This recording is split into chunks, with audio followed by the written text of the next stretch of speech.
Allahu Akbar, Allahu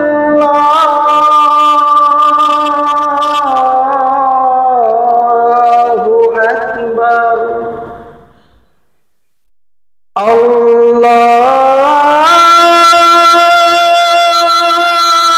Akbar, Allahu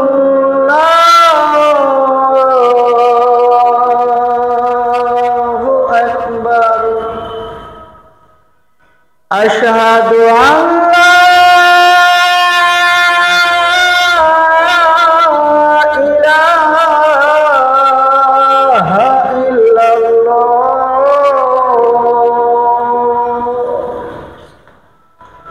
Asyhadu an la ilaha illallah.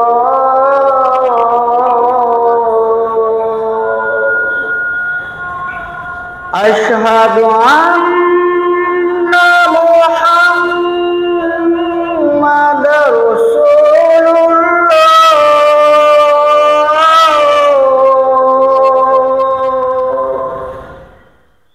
Asyhadu anna Muhammadar Rasulullah.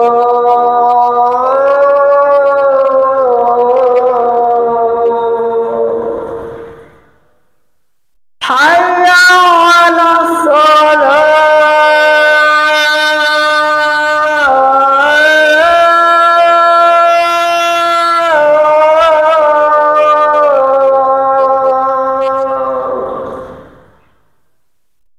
Hayya 'alas shalah.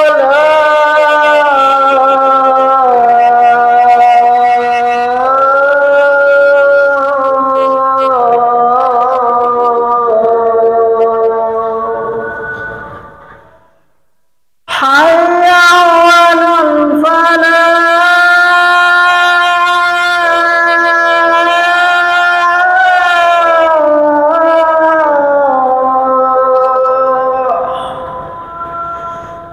Hayya 'alal falah.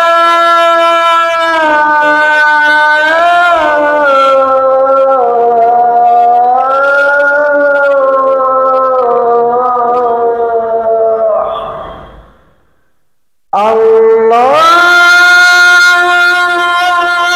Akbar,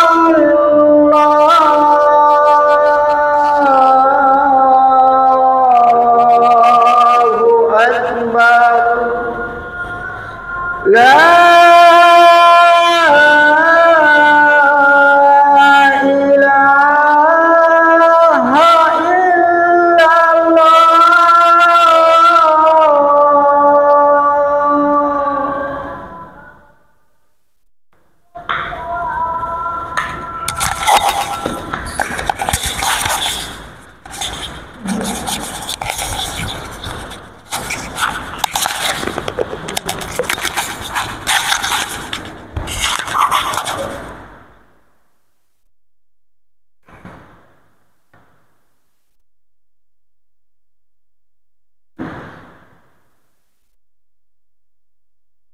إن الحمد لله نحمده ونستعينه ونستغفره ونعوذ بالله من شرور أنفسنا ومن سيئات أعمالنا. من يهده الله فلا مضل له ومن يضلله فلا هادي له. وأشهد أن لا إله إلا الله وحده لا شريك له. وأشهد أن محمدًا عبده ورسوله. يا أيها الذين آمنوا اتقوا الله حق تقاته ولا تموتن إلا وأنتم مسلمون. يا أيها الناس اتقوا ربكم الذي خلقكم من نفس واحدة وخلق منها زوجها وبث منهما رجالا كثيرا ونساء. واتقوا الله الذي تساءلون به والأرحام إن الله كان عليكم رقيبا. يا أيها الذين آمنوا اتقوا الله وقولوا قولا سديدا يصلح لكم أعمالكم ويغفر لكم ذنوبكم ومن يطع الله ورسوله فقد فاز فوزا عظيما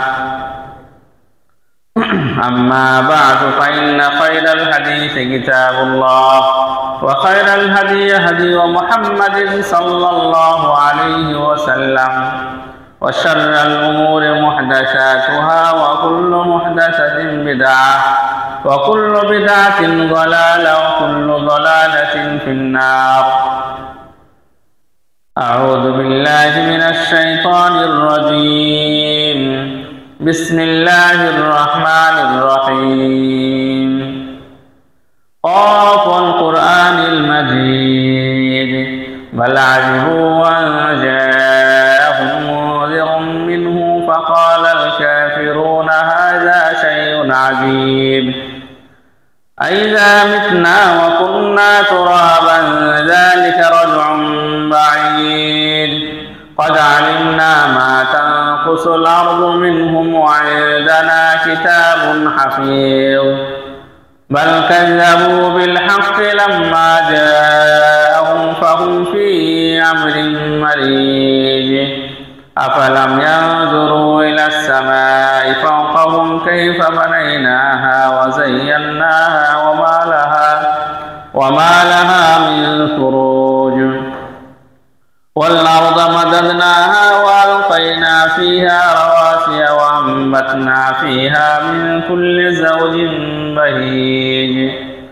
تبصرة وذكرى لكل عبد منيب ونزلنا من السماء ماء مباركا فأنبتنا به جنات وحب الحصيد والنخل باسقات لها طلع نضيد رزقا للعباد وأحيينا به بلدة ميتا كذلك الخروج كذبت قبلهم قوم نوح وأصحاب الرس وثمود وعاد وفرعون وإخوان لوط وأصحاب الأيكة وقوم تبع كل كذب الرسل فحق وعيد أفعينا بالخلق الأول بل هم في لبس من خلق جديد.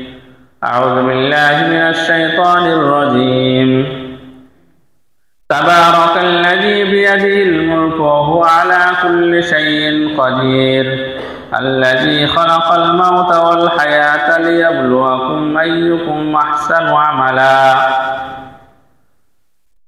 وقال النبي صلى الله عليه وسلم عجبا لأمر المؤمن فإن أمره كله خير.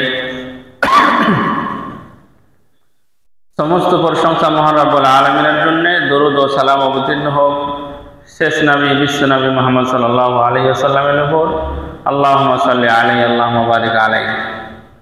আজকে আমি আপনাদের সামনে কোরআনে মাজিদ থেকে কিছু আয়াত এবং হাদিস পাঠ করেছি। এই আয়াত এবং হাদিসকে সামনে রেখে আমার কথা এটি করব আমার তৌফিক ইল্লা বিল্লাহ। সূরা মুলকের 2 নম্বর আয়াত যেটা আমি পাঠ করলাম, আল্লাযী খালাকাল মাউতা ওয়াল হায়াতা লিয়াবলুয়াকুম আইয়ুকুম আহসানু আমালা। আল্লাহ সুবহানাহু ওয়া তাআলা তিনি বলছেন যে আল্লাহ তিনি জীবন এবং মৃত্যুকে সৃষ্টি করেছেন। আল্লাহ তাআলার সৃষ্টির মধ্যে একটা জীবন একটা মৃত্যু, এই দুটো আল্লাহ তাআলার সৃষ্টি। লিয়াবলুয়াকুম আইয়ুকুম আহসানু আমালা, যেন আল্লাহ সুবহানাহু ওয়া তাআলা তোমাদেরকে পরীক্ষা করেন যে তোমাদের মধ্যে কে বেশি উত্তম আমল করছে। লিয়াবলুয়াকুম, আমরা যে বালা মুসিবত একটা শব্দ বলে থাকি,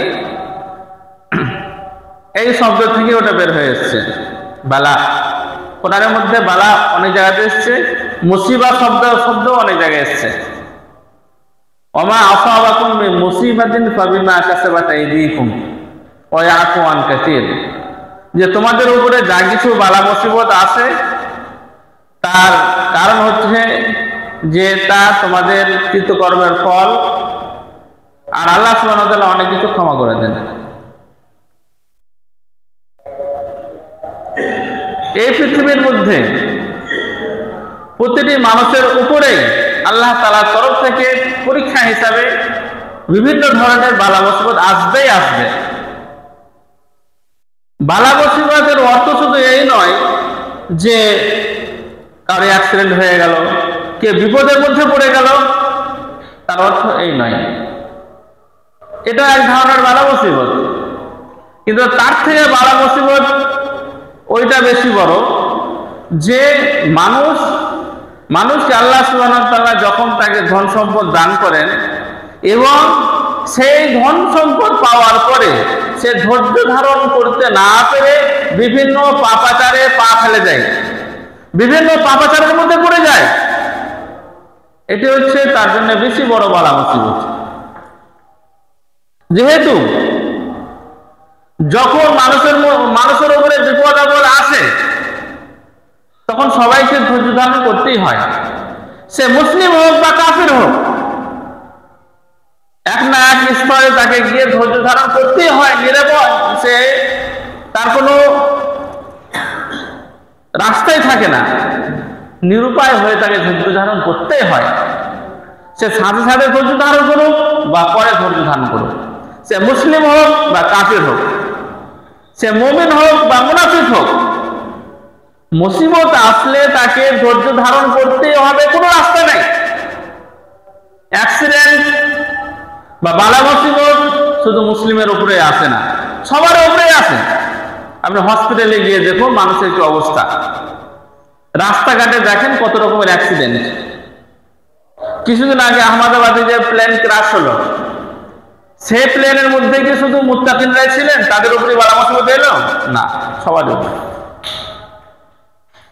যারা মারা গেল তারা গেলই, তাদের আত্মীয় স্বজনদের জন্য একটা মুসিবত, ধৈর্য ধারণ করা। তো এই মুসিবতে মুমিন এবং কাফের, মুসলিম এবং মুনাফিক সবাই সমান। এই মুসিবত সবার উপরে আসবে। যে পৃথিবীতে এসেছে তার উপরে বালা মুসিবত আসবেই আসবে, এদের থেকে বাঁচার অন্য কোনো রাস্তা নেই। একটা বাচ্চা যখন জন্ম নেয় তখন সে অনেক কষ্ট করে জন্ম নেয়, তখন থেকে বালা মুসিবত শুরু হয়ে যায়, তখন থেকে তার কষ্ট শুরু হয়ে যায়।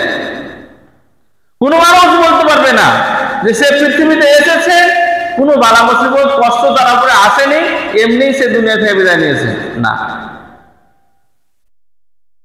মানুষের উপরে বালা মুসিবত এবং পরীক্ষা নিরীক্ষা আসবেই আসবে, এটা আল্লাহ তাআলার সিস্টেম। এই সিস্টেমের বাইরে কেউ চলতে পারবে না। যেমন মৃত্যু অনিবার্য, প্রত্যেক মানুষকে মৃত্যুর স্বাদ আস্বাদন করতে হবে, কুল্লু নাফসিন যায়িকাতুল মাউত। ওই রকম ভাবে প্রত্যেকটি মানুষকে কখন না কখন বিপদের সম্মুখীন হতেই হবে। তবে একজন মুমিন সে ধৈর্য ধারণ করবে, সবর করবে, যা অন্য মানুষ দ্বারা সম্ভব নয়। সবর বা ধৈর্য ছাড়া একজন মুমিন কখনো জীবন যাপন করতে পারে না। যদিও কোরআনে কারীমের আয়াতের দিকে আমরা দৃষ্টিপাত করি তাহলে দেখতে পাবো সূরা বাকারা থেকে নিয়ে সূরা নাস পর্যন্ত প্রতিটি জায়গায় সবর এবং ধৈর্যের কথা বলা হয়েছে। ইন্নাল্লাহা মা'আস সাবিরিন, আল্লাহ সুবহানাহু ওয়া তাআলা ধৈর্য ধারণকারীর সাথে থাকেন। সূরা বাকারার মধ্যে কয়েক জায়গাতে এ কথা বলা হয়েছে, ইয়া আইয়ুহাল্লাযীনা আমানু ইসতাঈনু বিস-সাবরি ওয়াস-সালাহ, হে মুমিন তোমরা নামাজ এবং ধৈর্যের মাধ্যমে আল্লাহ তাআলার কাছে সাহায্য প্রার্থনা করো। আল্লাহ সুবহানাহু ওয়া তাআলা বলেন, ওয়া ইন তাসবিরু ওয়া তাত্তাকু লা ইয়াদুররুকুম কাইদুহুম শাইআ, হে মুমিন তুমি ধৈর্য ধারণ করো, শত্রুর চক্রান্ত তোমাকে কোনো ক্ষতি করতে পারবে না। তবে শর্ত হচ্ছে তোমাকে ধৈর্য ধারণ করতে হবে। প্রত্যেকটা জায়গায় আল্লাহ সুবহানাহু ওয়া তাআলা তিনি বলছেন যে ধৈর্য ধারণ করো, ধৈর্য ধারণ করো। 100-র বেশি জায়গায় আল্লাহ তাআলা বলছেন ধৈর্য ধারণ করো। একটা ছোট্ট সূরা ওয়াল আসরি ইন্নাল ইনসানা লাফি খুসর, এই আয়াতের শেষ অংশ ওয়াতাওয়াসাউ বিস-সাবরি। একজন মানুষের কয়েকটি গুণ বর্ণনা করতে গিয়ে শেষ গুণটি ওখানে বলা হয়েছে ওয়াতাওয়াসাউ বিল হাক্কি ওয়াতাওয়াসাউ বিস-সাবরি, তোমরা একে অপরকে ধৈর্যের ওসিয়ত করো, নসিহত করো। তো ধৈর্য ধারণ করা এটা অনিবার্য, যেহেতু বালা মুসিবত থেকে বের হওয়ার কোনো রাস্তা নেই, প্রত্যেকের ওপরে বালা মুসিবত আসবে, এদের থেকে কেউ আসতে পারবে না। আমরা ইতিহাস উঠে দেখতে পারি, নূহ আলাইহিস সালামের উপর বালা মুসিবত আসেনি, এসেছে। তিনার সামনে তিনার ছেলে ডুবে মারা গিয়েছে, তিনাকে ধৈর্য ধারণ করতে হয়েছে। মূসা আলাইহিস সালামের উপরে বালা মুসিবত আসেনি, তিনি যখন জন্ম নিলেন তখনই তাকে নদীতে ফেলে দেওয়া হয়েছিল, এবং সারা জীবন তিনাকে কিভাবে বাতিলের সাথে লড়াই করতে হয়েছিল এবং ফিরআউনের সাথে যুদ্ধ করতে হয়েছিল। ধৈর্য ধরতে ধরতে ধরতে এক পর্যায়ে মূসা আলাইহিস সালামের শত্রু পানিতে ডুবে মারা গেল। নূহ আলাইহিস সালাম 950 বছর ধৈর্য ধারণ করলেন, শেষ পর্যায়ে গিয়ে যারা অত্যাচার করেছিল তারা সবাই ধ্বংস হয়ে গেল। এটা হচ্ছে ধৈর্যের ফল, যে ধৈর্য ধারণ করবে এক সময় আসবে যে সে সাকসেসফুল হবে এবং তার শত্রুরা ধ্বংস হয়ে যাবে। তবে শর্ত হচ্ছে ধৈর্য ধারণ করতে হবে। এটা ইতিহাস আমাদেরকে সাক্ষী দেয়। ঈসা আলাইহিস সালাম তিনি ধৈর্য ধারণ করতে করতে এক পর্যায়ে আল্লাহ সুবহানাহু ওয়া তাআলা তিনাকে আসমানে উঠে নিলেন, তিনার মর্যাদা বাড়িয়ে দিলেন।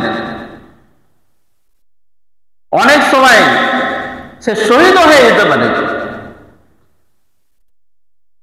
কত নবী পৃথিবীতে এসেছে যাদেরকে তার কওমরা শহীদ করে দিয়েছে, হত্যা করে দিয়েছে।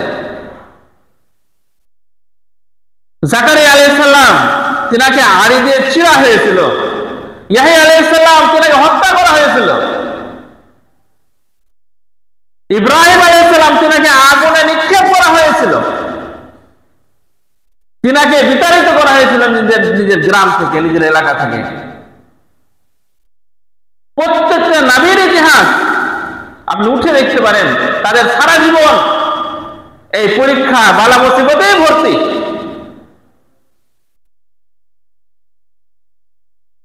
আল্লাহ সুবহানাহু ওয়া তাআলা তিনি বলছেন, ফাসবির কামা সাবারা উলুল আযমি মিনার রাসূল ওয়া লা তাসতা'জিল লাহুম।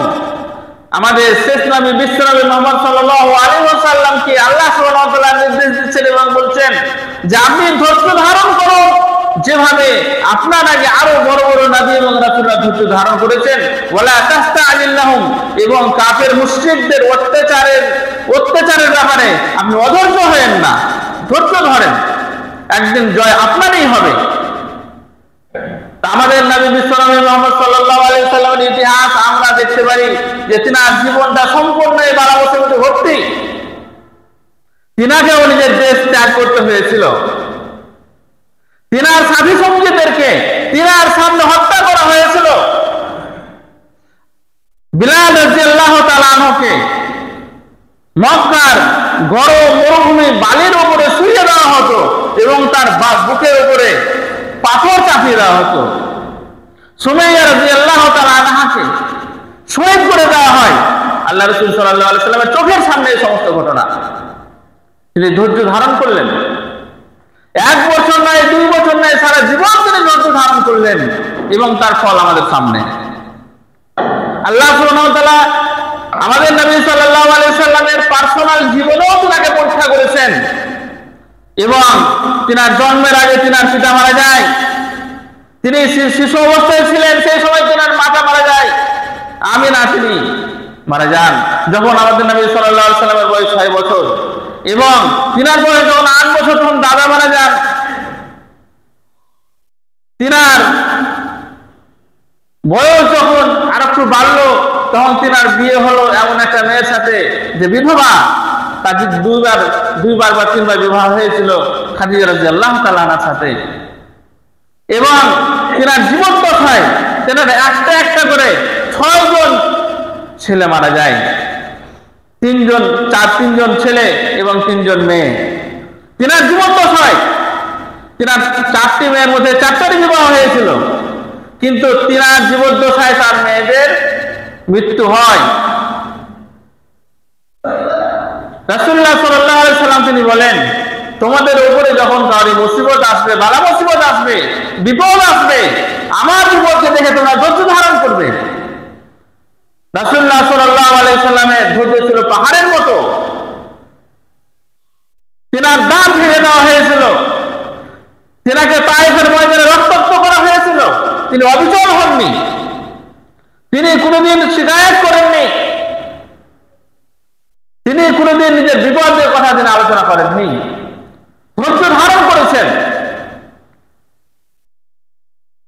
ইয়াকুব আলাইহিস সালাম তিনি বালা মুসিবত সহ্য করতে করতে অন্ধ হয়ে গেছিলেন। তিনি কখনো নিজের অত্যাচারের কথা মানুষের কাছে প্রকাশ করেননি। তিনি বলেছিলেন, ইন্নী আশকু বাসি ওয়া হুসনি ইলাল্লাহ ওয়া আলামু মিনাল্লাহি মা লা তা'লামুন। আমি আমার দুঃখের কথা, আমি আমার মনের কথা শুধু আল্লাহ তাআলার কাছেই প্রকাশ করব, অন্য কারোর কাছে না। তিনি ধৈর্য ধরতে ধরতে ধরতে এক সময় এমন এলো যে তিনি সমস্ত পরিবারকে একসাথে পেলেন। ধৈর্যের ফল। একবার একজন সাহাবী আল্লাহ রাসূল সাল্লাল্লাহু আলাইহি সাল্লামকে জিজ্ঞাসা করলেন, হে আল্লাহর রাসূল, পৃথিবীতে সবথেকে বেশি বালা মুসিবত কার উপরে আসতে পারে? তখন তিনি বললেন, আসাদুল বালাই আল আমবিয়া সুম্মাল আমসাল ফাল আমসাল। সবথেকে বালা মুসিবত, সবথেকে বেশি মুসিবত বা পরীক্ষা নবী এবং রাসূলদের উপরে আসবে, এবং যারা যত বেশি নবী রাসূলদের মতো কাজ করবে তাদের উপরে অত বেশি বালা মুসিবত আসবে, তাদের উপরে অত বেশি পরীক্ষা আসবে। যে নিজের ধর্মের প্রতি যত বেশি দৃঢ় তত বেশি তার উপরে বালা মুসিবত আসবে, এবং যে যত বেশি দিনের ব্যাপারে উদাসীন তার উপরে বালা মুসিবত তত কম আসবে। যেহেতু আল্লাহ সুবহানাহু ওয়া তাআলা তাকে দুনিয়াতে এমন ভাবে পাপ থেকে পরিষ্কার করতে চান যে দুনিয়াতে থাকতে থাকতে তার সমস্ত গুনাহ মাফ হয়ে যায়, এবং মৃত্যুর পরে তার যেন কোনো ধরনের আর আযাব বা শাস্তি না হয়, আল্লাহ তাআলার সামনে তার যেন মাথা নিচু না হয়ে যায়, যার কারণে আল্লাহ সুবহানাহু ওয়া তাআলা খাস বান্দাদের ব্যবস্থা দুনিয়াতেই করে দেন, তাদের সমস্ত পাপ দুনিয়াতেই মাফ হয়ে যায়। এক হাদিসের মধ্যে আল্লাহ রাসূল সাল্লাল্লাহু আলাইহি সাল্লাম বলছেন যে আল্লাহ তাআলা যখন কোনো মানুষের প্রিয় জিনিস নিয়ে নেন, যেমন তার দুইটি চোখ, হাবিবাতাইহি, যখন আল্লাহ সুবহানাহু ওয়া তাআলা কাউর প্রিয় জিনিস যেমন দুইটি চোখ নিয়ে নেন এবং তার উপরে সে ধৈর্য ধারণ করে, তার বদৌলতে আল্লাহ তাআলা তাকে জান্নাত প্রদান করেন। তার সন্তান মারা যায়, সে যদি ধৈর্য ধারণ করে তার বদলে আল্লাহ তাআলা তাকে জান্নাত দান করেন।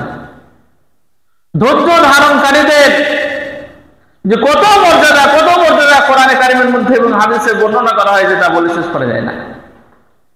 এই বালা মুসিবতের উপরে যে সমস্ত ধৈর্য ধরতে হয় এটি কিন্তু সহজ, কিন্তু আরেক ধরনের ধৈর্য, সেটি হচ্ছে সম্পদের ওপর, যেটা মানুষের নিয়ন্ত্রণে থাকে, সেটা বেশি কঠিন, সেটা মুমিন ছাড়া কেউ পারে না। যেহেতু যে সমস্ত বালা মুসিবত আমাদের উপরে আসে, আপদ বিপদ আসে, সেখানে তো আমার করার কিছু থাকে না, কিন্তু যেখানে আমার করার কিছু থাকে, যে আল্লাহ তাআলা আমাকে অনেক সম্পদ দিয়েছেন, সবকিছু আমার কাছে আছে, আমি অবৈধভাবে আমি এনজয় করতে চাই কিন্তু আমি করব না, ওই ধৈর্যটা হচ্ছে একজন মুমিন এবং মুত্তাকির ধৈর্য। আমার হাতে মোবাইল আছে, আমি অশ্লীল অ্যাপ ব্যবহার করব না, আমার কাছে মোবাইল আছে, আমার কাছে টিভি আছে, আমার কাছে অন্যান্য ইলেকট্রনিক ডিভাইসেস আছে, সেগুলো আমি এমন কোনো কাজে ব্যবহার করব না যাতে আল্লাহ তাআলা নারাজ হবেন। এটা হচ্ছে আসল ধৈর্য। এটাকে বলা হয় আস-সাবরু আনিল মাসিয়াহ, আস-সাবরু আনিল মাসিয়াহ। পাপ থেকে নিজেকে বাঁচাতে গিয়ে যে ধৈর্যের প্রয়োজন, এটি হচ্ছে একজন মুমিন এবং মুসলিমের ধৈর্য। আমার হাতে মোবাইল আছে, আমি নগ্ন নারীদের ছবি দেখতে পারি, আমি গান বাজনা দেখতে পারি, আমি ডান্স দেখতে পারি, আমি যত রকমের দুনিয়ার অশ্লীল সব দেখতে পারি, কিন্তু আমি দেখলাম না, নিজেকে বাঁচিয়ে রাখলাম। এটা হচ্ছে একজন মুমিনের পরিচয়, এটা হচ্ছে আসল ধৈর্য। এখন এমন যুগে আমরা বাস করি যে এই সময়ে পাপ করা আমাদের জন্য অতি সহজ। জিনা ব্যভিচার সব জায়গায় ছড়িয়ে পড়েছে। আল্লাহ রাসূল সাল্লাল্লাহু আলাইহি সাল্লাম তিনি বলেন, ইন্না মিন ওয়ারাইকুম আইয়ামুস সবর, এমন এক সময় আসছে যে সময় ধৈর্য ধারণ করার সময়, আর সেই সময় ধৈর্য ধারণ করা আগুনকে হাতে নেওয়ার মতো। যারা নিজের ঈমানকে রক্ষা করতে চাইবে তাদের জন্য ঈমানকে রক্ষা করা অতটাই কঠিন হবে যেমন আগুনকে হাতে ধরে রাখা। ইন্না মিন ওয়ারাইকুম আইয়ামুস সবর, তারপরে যারা এই সময়ে ধৈর্য ধারণ করবে এদের জন্য আল্লাহ রাসূল সাল্লাল্লাহু আলাইহি সাল্লাম সুসংবাদ দিতে গিয়ে তিনি বলেন যে তোমাদের 50 জন মানুষ যে নেকি করবে সে একজন মানুষের অত নেকি যারা ধৈর্য ধারণ করতে পারবে। পাপ থেকে ধৈর্য ধারণ করা কত কঠিন বুঝতে পারছেন? আজকে সমাজের মধ্যে আপনি হয়তো একজন মানুষ পাবেন না যে এই সমস্ত পাপ থেকে নিজেকে বাঁচিয়ে রেখেছে। সে ফেসবুক দেখে না, সে ইউটিউব ব্যবহার করে না, সে অন্যান্য স্ট্যাটাস দেখে না, কোনো নারীর প্রতি তার নজর পড়ে না, সে কোনো রকমের নিউজ দেখে না। নিউজ দেখলে কোনো না কোনো নারী তার সামনে আসবে। তো সরাসরি কোনো মেয়ের দিকে তাকিয়ে দেখা এবং নিউজের পৃষ্ঠার মধ্যে কোনো নারীকে দেখা একই সমান। আমরা কে আছি যে সমস্ত পাপ থেকে আমরা বাঁচতে পারছি? এটি বিশাল আল্লাহ সুবহানাহু ওয়া তাআলার পরীক্ষা, বিশাল আল্লাহ তাআলার পরীক্ষা। যে পরীক্ষায় কে সাকসেসফুল হবে তা আল্লাহ তাআলা কেউ জানেন না। এটি হচ্ছে আসল সবর এবং ধৈর্য। এটাকে বলা হয় আস-সাবরু আনিল মাসিয়াহ। আরেক ধরনের সবর হচ্ছে আস-সাবরু আলা তাআহ, আল্লাহ তাআলার ইবাদত বান্দেগি করতে গিয়ে ধৈর্য ধারণ করা। আল্লাহ তাআলার ইবাদত বান্দেগি করতে গিয়ে ধৈর্য ধারণ করা। 5 ওয়াক্ত নামাজ আমি জামাতের সাথে করব, আমার কোনো জামাত কোনো রেকাত আমার মিস হবে না, আমার সুন্নাত ছুটবে না, আমার নফল ছুটবে না, আমার ব্যবসা বাণিজ্যের কারণে আল্লাহ তাআলাকে আমি ভুলবো না, আল্লাহ তাআলার ইবাদত বান্দেগি থেকে গাফিল হব না। দুনিয়ার কোনো কারণ আমাকে নামাজ থেকে দূরে রাখতে পারে না। এটি হচ্ছে আস-সাবরু আলা তাআহ, আল্লাহ তাআলার ইবাদতের উপরে ধৈর্য ধারণ করা। আর এই ধৈর্যের উপরে ওসিয়ত করে গেছেন অন্যান্য নবী এবং রাসূল। লোকমান আলাইহিস সালাম তিনি নিজের ছেলেকে বলছেন যে ওয়ামুর বিল মারুফি ওয়ানহা আনিল মুনকার ওয়াসবির আলা মা আসাবাক, তুমি নামাজ পড়ো, তুমি রোজা রাখো, তুমি ভালো কাজের নির্দেশ দাও, তুমি অন্যায় থেকে বাধা দাও এবং তুমি ধৈর্য ধারণ করো এই সমস্ত ইবাদতের উপরে। আল্লাহ তাআলা তিনি বলছেন সূরা তাহা শেষের দিকে, ওয়ামুর আহলাকা বিস-সালাতি ওয়াসতাবির আলাইহা, তুমি নিজের পরিবারকে নামাজের নির্দেশ দাও এবং ধৈর্য ধারণ করো। আল্লাহ সুবহানাহু ওয়া তাআলা তিনি নবী এবং রাসূলদের ওসিয়ত কোরআনের মধ্যে নকল করেছেন যে তিনারা নিজের পরিবারকে, যেমন ইসমাঈল আলাইহিস সালামের কথা বলা হয়েছে যে ইসমাঈল আলাইহিস সালামকে স্মরণ করো, সে নিজের পরিবারকে নামাজের নির্দেশ দিত। তাহলে এই ইবাদতের উপরে ধৈর্য ধারণ করা এটিও শুধু মুমিন এবং মুত্তাকি ছাড়া অন্য কারোর জন্য সম্ভব নয়। আল্লাহ রাসূল সাল্লাল্লাহু আলাইহি সাল্লাম তিনি বলেন যে আল্লাহ তাআলা 3 জন ব্যক্তিকে নিয়ে গর্ব করেন, তার মধ্যে একজন ব্যক্তি সে যে গভীর রাত্রে উঠে তার কাছে সুন্দর বিছানা, নরম বিছানা আছে, তার কাছে আরাম করার জায়গা আছে, তার কাছে সুন্দর স্ত্রী আছে, সে নরম বিছানা, সুন্দর স্ত্রী সবকিছুকে ত্যাগ করে দিয়ে রাত্রের অন্ধকারে শুধু আল্লাহ তাআলার জন্য দাঁড়িয়ে তাহাজ্জুদের নামাজ পড়ে। তার জন্য আল্লাহ সুবহানাহু ওয়া তাআলা তিনি খুশি হন এবং তিনি তাকে সুসংবাদ দান করেন। এটি হচ্ছে আস-সাবরু আলা তাআহ। আল্লাহ রাসূল সাল্লাল্লাহু আলাইহি সাল্লাম তিনি কখনো তাহাজ্জুদের নামাজ ছাড়তেন না।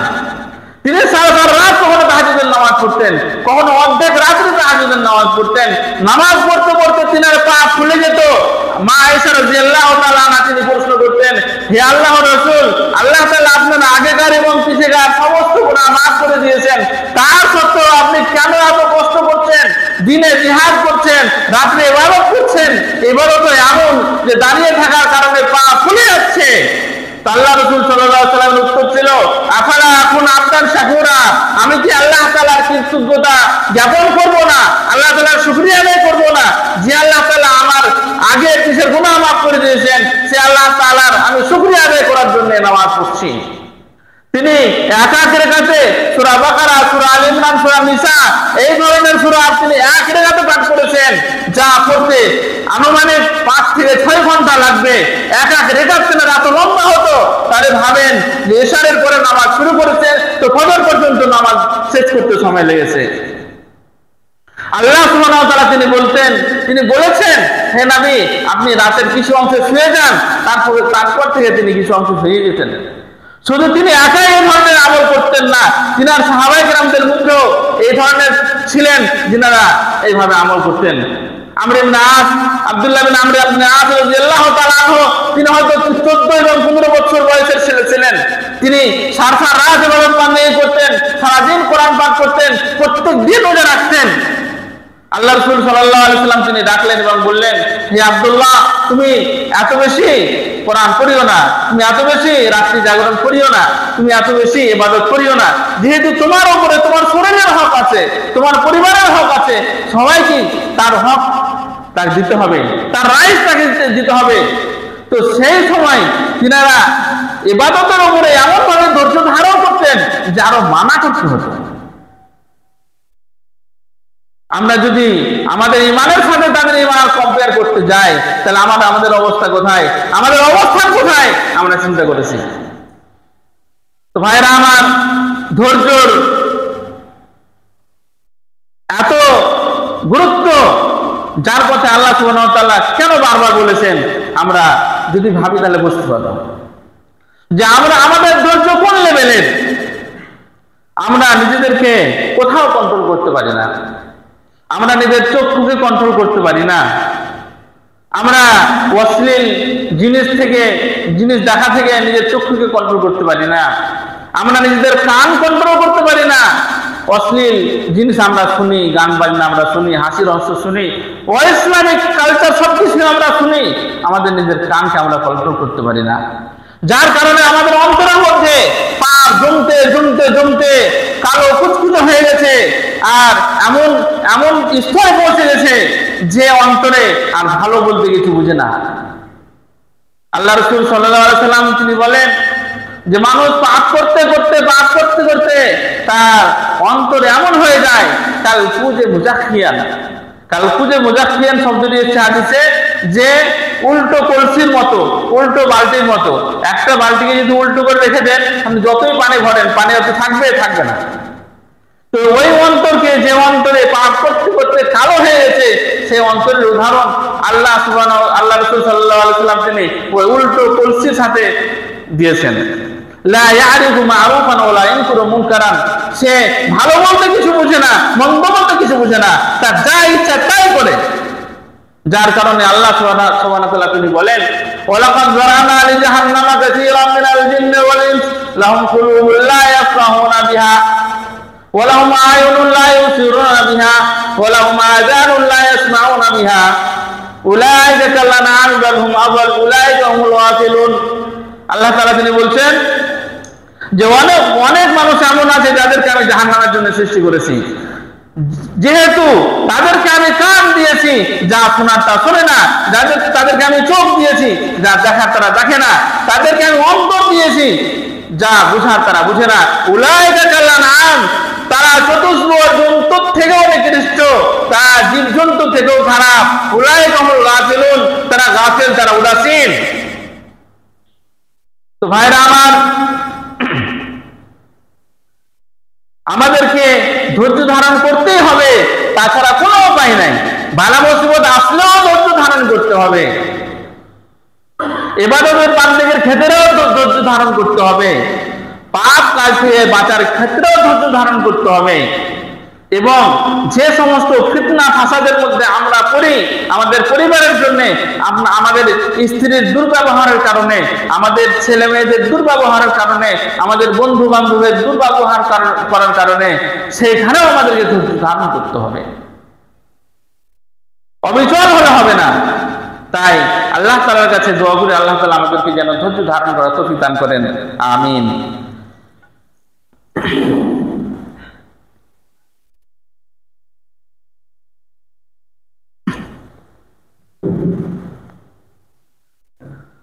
আলহামদুলিল্লাহ রাব্বিল আলামিন ওয়াসসালাতু ওয়াসসালামু আলা রাসূলিল আমিন ওয়া আলা আলিহি ওয়া আসহাবিহি আজমাইন, আম্মা বা'দ। আজকে আমরা আপনাদের সামনে ধৈর্য সম্পর্কে বলছিলাম। ধৈর্য ধরতে গেলে আমাদেরকে কিছু জিনিস অ্যাভয়েড করতে হবে, কিছু জিনিসটা বাঁচতে হবে। যেমন তাড়াতাড়ি করা, কোনো জিনিসে তাড়াতাড়ি করা যাবে না, যে তাড়াতাড়ি অর্জন করতে হবে, তাড়াতাড়ি আমার কাছে টাকা চলে আসুক। যারাই তাড়াতাড়ি করতে যায় তারা হয়তো অনেক রকম বিপদে ফেঁসে যায়। টাকা অর্জন করার শর্টকাট পদ্ধতি নেই, আপনাকে মেহনত করতে হবে, পরিশ্রম করতে হবে। যেমন জান্নাত অর্জন করার শর্টকাট পদ্ধতি নেই, আপনাকে নেকি করতেই হবে, সময় লাগাতেই হবে। দুনিয়ার ক্ষেত্রেও তাই, আপনাকে সময় লাগাতে হবে। আপনি জুয়ার মাধ্যমে টাকা ইনকাম করবেন, আপনি ঘুষের মাধ্যমে টাকা ইনকাম করবেন, আপনি সুদের মাধ্যমে টাকা ইনকাম করবেন, আপনি লটারির মাধ্যমে টাকা ইনকাম করবেন, কিন্তু কখন যে ফাঁসবেন আল্লাহ ছাড়া কেউ জানে না। হাজার হাজার কোটিপতি মানুষ আজকে ভিক্ষা চাইছে, হাজার হাজার কোটিপতি মানুষ তারা সৎ পথে না চলার কারণে আজকে তারা ভিখারি, তাদেরকে কেউ চিনে না। এক যুগে সারা বিশ্ব তাদেরকে চিনত। অনিল আম্বানি, কে জানে না? অনিল আম্বানিকে কে জানে না? এখন ভারতের সব থেকে বড় লোক হচ্ছে তার ভাই, তার নাম কি? তাহলে এক যুগে যে রিলায়েন্স মোবাইল চলতো আর যত বিজনেস তার হাতে ছিল, তার ভাইয়ের হাতে ছিল না, কিন্তু আজকে কেউ চিনে না, সে পথের ভিখারি। তো আল্লাহ সুবহানাহু ওয়া তাআলা এগুলো উদাহরণ দেন আমাদেরকে, যে কোটিপতিকে যে কোনো সময় তাকে ভিখারি বানাতে পারেন। আল্লাহ রাসূল সাল্লাল্লাহু আলাইহি সাল্লাম তিনি বলেছেন, তোমরা সৎ পথে অর্জন করো, যতটা রুজি তোমার জন্য আসে সেটা তুমি পেয়ে যাবে। কোনো তাড়াহুড়ো করে আমাকে বড়লোক হতে হবে এটা কোনো জরুরি নয়। আপনি ভোগ করতে পারবেন না। আপনি যদি 100 কোটি টাকার মালিক হয়ে যান, আপনি ভোগ করতে পারবেন না। আল্লাহ তাআলার কাছে আফিয়াত চান, সুস্থতা চান। তাহলে ইস্তেজাল, তাড়াতাড়ি কিছুতেই করা যাবে না। সব জিনিসের মধ্যে ধীরস্থিরতা থাকতে হবে, তাহলে আপনার মধ্যে ধৈর্য ধারণ করার ক্ষমতা আসবে। নৈরাশ হলে হবে না, আশা রাখতে হবে। আল্লাহ তাআলার রহমতের আশা রাখতে হবে। ইন্না মা'আল উসরি ইউসরা, আজকে কঠিন অবস্থায় আছেন, একদিন ভালো অবস্থা আসতেই পারে, রাত্রির পরে দিন আসবে, এটা আপনাকে বিশ্বাস রাখতে হবে। নৈরাশ হলে হবে না। তারপরে উত্তেজিত রাগ করলে হবে না। আপনি যদি রাগ করেন সবর করতে পারবেন না, ধৈর্য ধারণ করতে পারবেন না। একজন সাহাবী আল্লাহ রাসূল সাল্লাল্লাহু আলাইহি সাল্লামের কাছে এসে বললেন, হে আল্লাহ রাসূল, আমাকে নসিহত করেন। তিনি তাকে বললেন, লা তাগজাব, তুমি রাগ করিও না। আবারও সেই সাহাবী জিজ্ঞেস করলেন, হে আল্লাহ রাসূল, আমাকে নসিহত করেন। তিনি বললেন, লা তাগজাব, তুমি রাগ করিও না। তৃতীয়বারও তিনি এই নসিহতই করলেন, তুমি রাগ করিও না।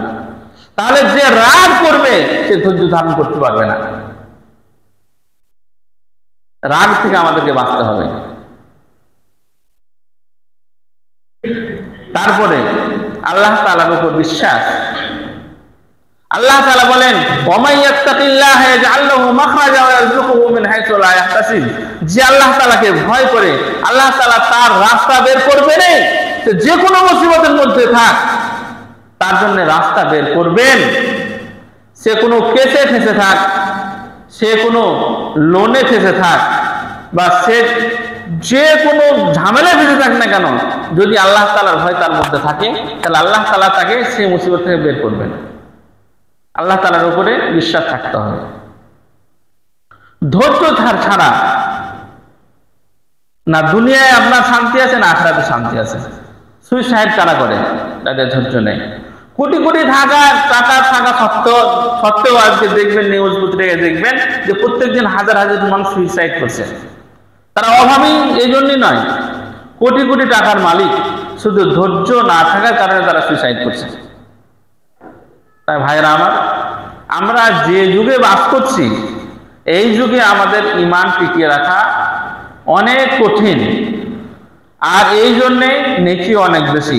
আল্লাহ রাসূল সাল্লাল্লাহু আলাইহি সাল্লাম তিনি সুসংবাদ দিয়েছেন যে এই যুগে, এই ধরনের যুগে আমল কেউ যদি করে, কেউ যদি ধৈর্য ধারণ করে এবং পাপ কাজ থেকে বেঁচে থাকতে পারে, তাহলে 50 জন মানুষের নেকির সমান সে একাই নেকি পাবে। তাহলে 3 ধরনের ধৈর্য আমাদেরকে ধরতে হবে। আমি প্রথমেই বললাম, একটা বালা মুসিবত যা সবার উপরে আছে। 2 নম্বর, যে পাপ কাজ থেকে বাঁচার জন্য যে ধৈর্য, সেই ধৈর্য আমাদেরকে ধারণ করতে হবে। সমস্ত রকম পাপ আমাদেরকে ত্যাগ করতে হবে, আর এর জন্য প্রচুর ধৈর্যের দরকার। এই ধৈর্যটা মানুষ ধরতে পারে না। তারপরে 3 নম্বর হচ্ছে আস-সবর আলা তাআত, ইবাদত বান্দেগী করার জন্য যে ধৈর্যের প্রয়োজন, সেই ধৈর্য আমাদের ধরতে হবে। নিয়মিত নামাজ আমাদের মিস না হয়, সম্ভব হলে তাহাজ্জুদের নামাজ আমরা যেন পড়ার অভ্যাস করি। নিয়মিত কোরআন পড়া বা কোরআন শোনা, যত ইবাদত বান্দেগীর কাজ আছে সেগুলোর মধ্যে আমরা যেন নিজের জীবনটাকে মশগুল রাখতে পারি। আপনি যখনই ইবাদত বান্দেগী থেকে সরবেন, তখন আপনার জায়গা পাপে নিয়ে নেবে। কোনো জায়গা খালি থাকে না, কোনো জায়গা খালি থাকে না। আল্লাহ তাআলা বলেন, ওয়া ইয়াশু আন যিকরির রহমানে নুকাইয়্যিদ লাহু শাইতানান ফাহুয়া লাহু কারীন। যখন কোনো বান্দা আল্লাহ তাআলার জিকির আজকার থেকে দূরে সরে যায়, তখন আমি তার জন্য একজন শয়তান লাগিয়ে দিই, সেই শয়তান তাকে পথভ্রষ্ট করে। তো হয় তার সাথে ফেরেশতা থাকবে, না হয় তার সাথে শয়তান থাকবে। মানুষ কখনো খালি থাকে না। তা ভাইরা আমার, আমরা আল্লাহ তাআলার কাছে দোয়া করি আল্লাহ তাআলা আমাদেরকে তৌফিক দান করেন, আমরা যেন ধৈর্য ধারণ করতে পারি। আমিন। রব্বানা আতিনা ফিদ দুনিয়া হাসানাতাও ওয়া ফিল আখিরাতি হাসানাতাও ওয়া কিনা আযাবান নার। রব্বানা যালামনা আনফুসানা ওয়া ইল্লাম তাগফির লানা ওয়া তারহামনা লানাকুনান্না মিনাল খাসিরিন। রব্বানা হাব লানা মিন আজওয়াজিনা ওয়া যুররিয়্যাতিনা কুররাতা আ'ইন ওয়াজ'আলনা লিল মুত্তাকিনা ইমামা। রব্বানা আসরিফ 'আন্না আযাবা জাহান্নাম ইন্না আযাবাহা কানা গরামা ইন্নাহা সাআত মুস্তাকাররান ওয়া মুকামা। اللهم صل على محمد وعلى ال محمد كما صليت على ابراهيم وعلى ال ابراهيم انك حميد مجيد. اللهم بارك على محمد وعلى ال محمد كما باركت على ابراهيم وعلى ال ابراهيم انك حميد مجيد. ان الله يأمركم بالعدل والاحسان وايتاء ذي القربى وينهى عن الفحشاء والمنكر ولذكر الله اكبر. الله يعلم ما تصنعون.